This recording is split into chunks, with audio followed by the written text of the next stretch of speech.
I'm taking a wire brush and cleaning this spark plug from my Sea-Doo because my Sea-Doo is idling rough, and if you have too much soot on there, it'll short out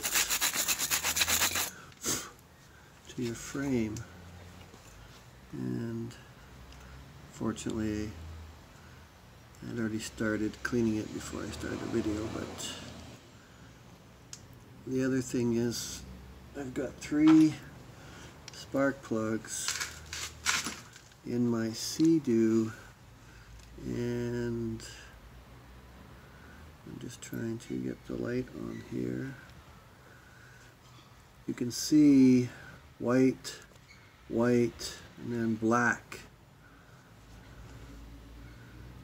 Basically, so that's probably my rough idle right there. Is this one is grounding out because it's not, the white acrylic is gone on this one. So I don't know everything about spark plugs, but from what I understand, these are ohming out correct. They're not grounding within themselves, but I'm getting my spark coming across here to ground. That's causing my Sea-Doo problems. I'll let you know in a future video once I get my Sea-Doo out in water if that's the case.